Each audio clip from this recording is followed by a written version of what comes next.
ಅವತ್ತು ಅವರು ಮಾತ್ರ ನಮ್ಮ ಕೆಲಸಕ್ಕೆ ಅಡ್ಡಿ ಆಗ್ತಿದ್ರು. ನಮ್ಮ ಕೆಲಸವನ್ನ ಮೊಟಕುಗೊಳಿಸುವ ಯೋಜನೆ ಅವರದಾಗಿತ್ತು. ಯಾರವರು ಹೇಳ್ತೀನಿ ಬನ್ನಿ. ಕೆಲಸ ರದ್ದುಗೊಳಿಸುವ ಪರಿ ಅದರದಾದರೆ ಕೆಲಸ ಪರಿಶುದ್ಧಗೊಳಿಸುವ ಗುರಿ ನಮ್ಮದಾಗಿತ್ತು. ಹಸಿರು ಯೋಜನೆ ಹಾಕಿಕೊಂಡು ಶಾಲೆ ಅಂಗಳದಲ್ಲಿ ಸಸಿಗಳನ್ನು ಹಚ್ಚಿ ಪ್ರಕೃತಿ ಮಾತೆಗೆ ಒಂದು ಅಂದ ಹೆಚ್ಚು ಮಾಡುವ ಯೋಜನೆ ಸಿದ್ಧಗೊಂಡಿತ್ತು. ಹಸಿರೇ ನಮ್ಮ ಉಸಿರು ಎನ್ನುವ ವರ್ಗದ ಕೋಣೆಯಲ್ಲಿನ ಪಾಠವನ್ನು ಶಾಲೆಯ ಅಂಗಳದಲ್ಲಿ ಪ್ರಾಯೋಗಿಕ ಮೂಲಕ ಮಕ್ಕಳಿಂದಾನೇ ಮಾಡಿಸುವ ಸದುದ್ದೇಶ ನಮ್ಮದಾಗಿತ್ತು. ಮಣ್ಣಿನಲ್ಲಿ ಆಶ್ರಯ ಪಡೆದಿದ್ದ ಹಲವಾರು ಚಿಕ್ಕ ಪುಟ್ಟ ಜೀವಿಗಳ ಭೇಟಿಯ ಸಮಯ ಬಂದಾಗಿತ್ತು.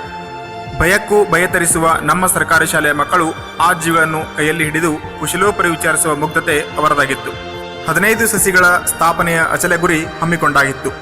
ಕೆಲಸವನ್ನು ಮೊಟಕುಗೊಳಿಸುವ ಪರಿ ಮೇಘರಾಜನದಾಗಿತ್ತು. ರಣಭಯಂಕರ ಆರ್ಭಟ ಜೋರಾಗಿತ್ತು. ಇದು ಸರ್ಕಾರಿ ಶಾಲೆಯ ಮಕ್ಕಳು ಹಾಗೂ ಮೇಘರಾಜ ನಡುವಿನ ಯುದ್ಧವಾಗಿತ್ತು. ಸೋಲಿಲ್ಲದ ಸರದಾರರು ಎನ್ನುವ ಪದಕ್ಕೆ ಸಮಾನಾರ್ಥಕ ಪದವಾಗಿ ನಮ್ಮ ಶಾಲೆಯ ಮಕ್ಕಳು ನಿಂತಿದ್ದರು. ಮಳೆಯ ಆರ್ಭಟಕ್ಕಿಂತ ಗುಡುಗು ಸದ್ದುಗಳ ಜೈಂಕಾರಕ್ಕಿಂತ ಪರಿಸರಕ್ಕಾಗಿ ಹಾಕಿಕೊಂಡಂತ ಗುರಿಯೇ ಮಿಗಿಲಾದದ್ದು ಎನ್ನುವ ಅಚಲ ನಂಬಿಕೆ ನಮ್ಮನ್ನು ಗುರಿಯ ಕಡೆಗೆ ಕರೆದುಕೊಂಡು ಹೋಗಿತ್ತು. ಮಕ್ಕಳ ನಿರಂತರ ಕೆಲಸಕ್ಕೆ ಮಳೆಯ ಆರ್ಭಟ ತಣ್ಣಗಾಗಿತ್ತು. ನಮ್ಮ ಕೆಲಸ ಇಮ್ಮಡಿಗೊಂಡಿತ್ತು. ಇನ್ನುಳಿದ ಕೆಲಸ ನಾಳೆಗೆ ಮುಂದುವರೆದಿತ್ತು. ಇದು ಸರ್ಕಾರಿ ಶಾಲೆಯ ಮಕ್ಕಳು ಪರಿಸರಕ್ಕಾಗಿ ಕೊಡುವ ಸಣ್ಣ ಕೊಡುಗೆಯ ಹೋರಾಟ, ಹಲವಾರು ಬಿಡುವಿನ ಗಂಟೆಗಳ ಪರಿಶ್ರಮದ ಪರದಾಟ.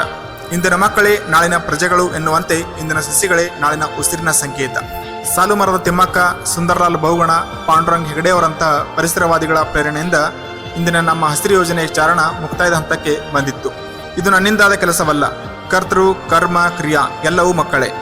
ಉತ್ತಮ ಭವಿಷ್ಯತ್ತಿನ ಭಾರತಕ್ಕೆ ನಿರಂತರ ಕೆಲಸ ಮಾಡಿ ಹಸಿರು ಯೋಜನೆ ಯಶಸ್ವಿಗೊಳಿಸಿದ ಸರ್ವೋತ್ತಮ ಮಕ್ಕಳ ಉಡುಗೊರೆ ಇದು.